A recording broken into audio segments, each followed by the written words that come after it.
Matriculants and other learners are now preparing for their preliminary examinations, and this is a significant milestone in their academic career, as this period may be a clear indicator of how well they are likely to perform in their end-of-year exams. But then, how should these matriculants prepare themselves mentally for this psychologically, emotionally and physically taxing period?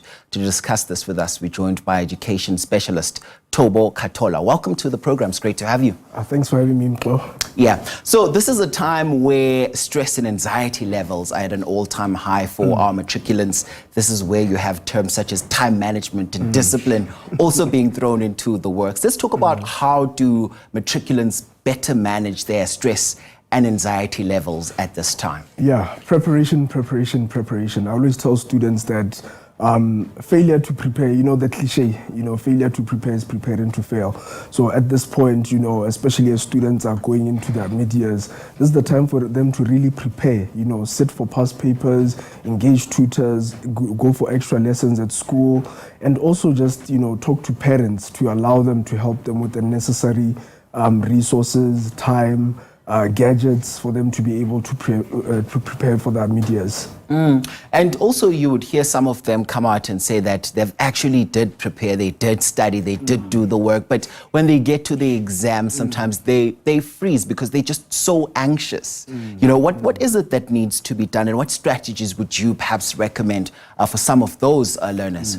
So back to what I said, preparation, because with anxiety, I've seen that most students do understand the concepts. They've done the past papers, they understand the topics, and if you have a discussion with them or you give them a paper, they'll do quite well, but they don't necessarily put themselves under exam conditions. I'll give you an example. With the students that we're helping at Lion Tutoring, where I work, is over and above tutoring them and preparing them for the exam, we give them the past papers and we simulate an exam condition, where we say all books away, all gadgets away, the same way that, whatever they hear in the exam room would recite that, and would make sure that we put them under those exam conditions, because the more they prepare writing exams in those exam conditions, the better.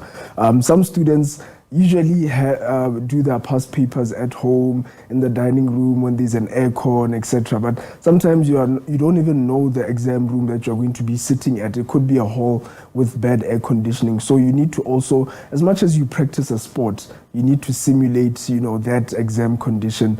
And those are the students who normally get good marks. And I want us to zone it back to the importance of actually having a study routine. Just how important is having a study routine that first of all works for you and also that you can actually stick to? Yeah. And that brings discipline. Most of our students, or most students, are not disciplined.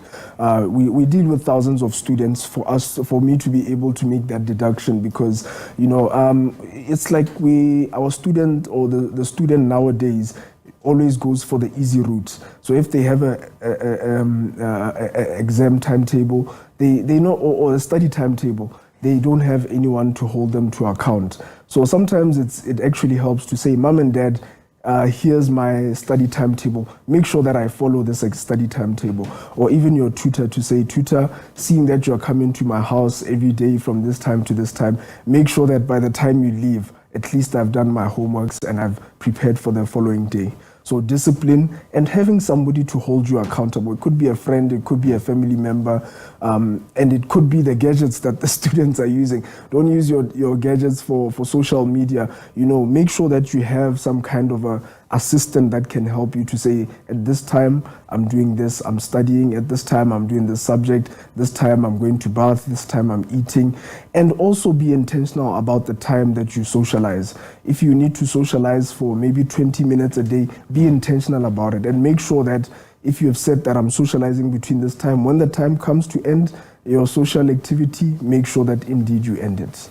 And also just how important is the involvement of parents, because sometimes you gauge conversations with matriculants in your townships. They would tell you that sometimes our parents are not really that involved in what we do for school. And particularly when we look at preparation itself, some of them would even say that my parents still expect me to do the dishes. Well, we're not saying they're not supposed to do their chores, but what would you say to the parents at this point? it's to have an open dialogue. Let the student and the parent sit down, and sometimes we do facilitate this to say, Mama or Papa, this child is writing mid-years in such and such a date and they need to prepare.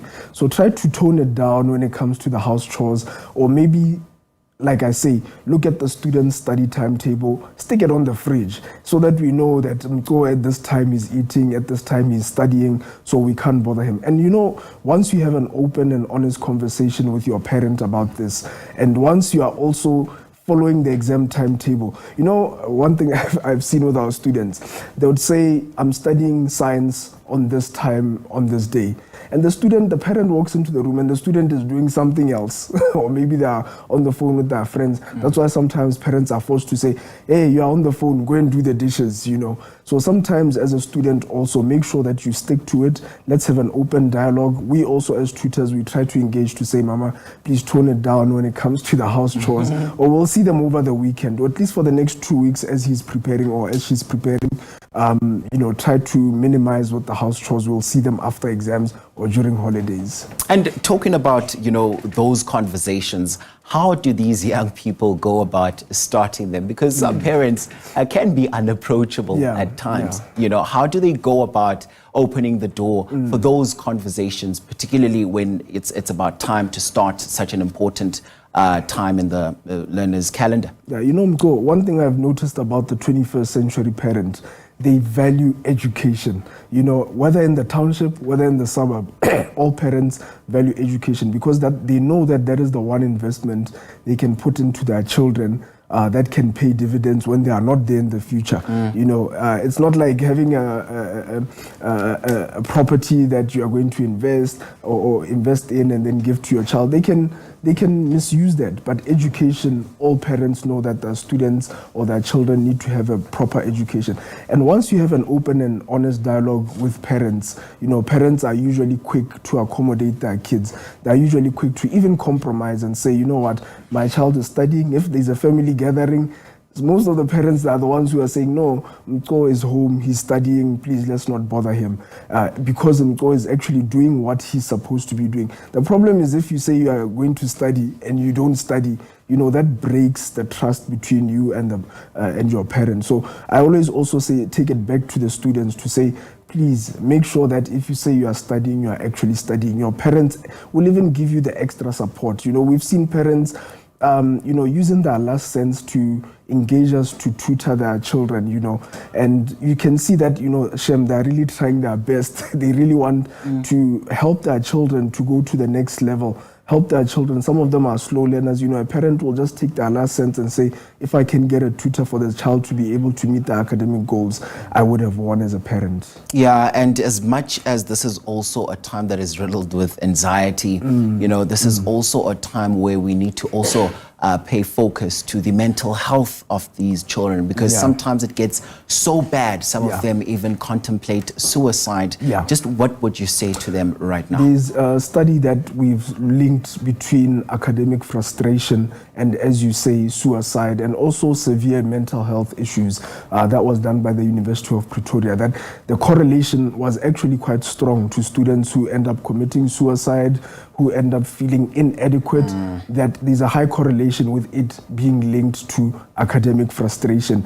You know, them taking that subject and not having the right support for them to be able to meet the target. Then they feel that they are a failure. But you're not a failure. Maybe the system is failing you. Maybe you don't have the necessary support. And most of these students we see, once we start tutoring them, that maybe he wasn't grasping the concept properly in class, and he probably needed an hour, 30 minutes on a Saturday to just go over, unpack that syllabus, and they're able to reach their academic goals. So we've seen that strong correlation, and as parents, you know, try to engage tutoring companies, try to engage even the school. Most of the schools also have remedial sessions for students to go and, you know, just those who are slow learners, for them to be able to unpack the work of the day. It's a combined effort indeed. So Thobo Khathola is an education specialist. Thank you so much for your time indeed on the program.